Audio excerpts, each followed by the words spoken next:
Shatabdi express ರೈಲಿನಲ್ಲಿ ಸ್ಫೋಟಕ ವಸ್ತು ಇದೆ ಎಂಬ ದೂರವಾಣಿ ಕರೆ ಕಲಬುರಗಿಯ ರೈಲು ನಿಲ್ದಾಣದಲ್ಲಿ ತೀವ್ರ ಗೊಂದಲವನ್ನು ಸೃಷ್ಟಿ ಮಾಡಿತ್ತು. ಸಿಕಿಂದ್ರಾಬಾದ್ನಿಂದ ಪುನಾಗೆ ಹೊರಟಿದ್ದ ಶತಾಬ್ದಿ ಎಕ್ಸ್‌ಪ್ರೆಸ್ ರೈಲಿನ ಸಿ3 ಬೋಗಿಯಲ್ಲಿ ಅನುಮಾನಾಸ್ಪದ ವ್ಯಕ್ತಿಯನ್ನು ಗಮನಿಸಿದ ನಿವೃತ್ತ ಬಿಎಸ್ಎಫ್ ಯೋಧರೊಬ್ಬರು ಪೊಲೀಸ್ ಕಂಟ್ರೋಲ್ ರೂಂಗೆ ಕರೆ ಮಾಡಿದ್ದಾರೆ. ಆಗ ವಾಡಿ ರೈಲ್ವೆ ಪೊಲೀಸರು ಸ್ಥಳಕ್ಕೆ ಆಗಮಿಸಿ ವಶಕ್ಕೆ ಆ ವ್ಯಕ್ತಿಯನ್ನು ಪಡೆದಿದ್ದಾರೆ. ಮುಂಜಾಗ್ರತಾ ಕ್ರಮವಾಗಿ ಕಲಬುರಗಿ ರೈಲು ನಿಲ್ದಾಣದಲ್ಲಿ ವ್ಯಾಪಕ ಕಟ್ಟೆಚ್ಚರವನ್ನು ವಹಿಸಲಾಗಿತ್ತು. ಸ್ಥಳಕ್ಕಾಗಮಿಸಿದ ಶ್ವಾನದಳ ಮತ್ತು ಬಾಂಬ್ ನಿಷ್ಕ್ರಿಯ ದಳದವರು ಶತಾಬ್ದಿ ರೈಲಿನ ಪ್ರತಿ ಬೋಗಿಗಳನ್ನು ತಪಾಸಣೆಗೊಳಪಡಿಸಿದ್ರು.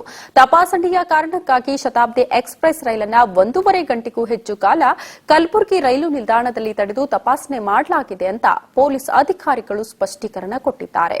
ಇನ್ನು 1.5 ಗಂಟೆಯಾದರೂ ಶತಾಬ್ದಿ ಎಕ್ಸ್‌ಪ್ರೆಸ್ ರೈಲು ಪೂರ್ಣ ತಪಾಸಣೆಗೆ ಒಳಪಡಿಸಲಾಗಿದ್ದು ಯಾವುದೇ ಸ್ಫೋಟಕ ವಸ್ತುಗಳು ಪತ್ತೆ ಆಗಿಲ್ಲ ಅಂತ ಪ್ರಯಾಣಿಕರು ಆತಂಕ ಪಡುವ ಅಗತ್ಯವಿಲ್ಲ. ಅಲ್ಲದೆ ವಾಡಿಯಲ್ಲಿ ವಶಕ್ಕೆ ಪಡೆಯಲಾದ ಅನುಮಾನಾಸ್ಪದ ವ್ಯಕ್ತಿ ನಂದೆಂಡ ಮೂಲದ ಮುಸ್ತಫಾ ಸಹ ಅಪಾಯಕಾರಿ ವ್ಯಕ್ತಿಯಲ್ಲ ಅನ್ನೋದು ದೃಢಪಟ್ಟಿದೆ.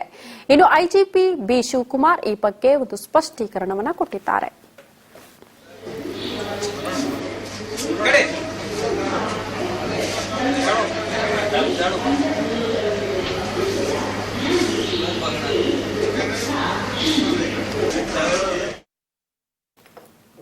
ಬೈಕ್ಗೆ ಅಪರಿಚಿತ ವಾಹನ ಡಿಕ್ಕಿ ಹೊಡೆದ ಪರಿಣಾಮವಾಗಿ ಪೊಲೀಸ್ ಪೇದೆ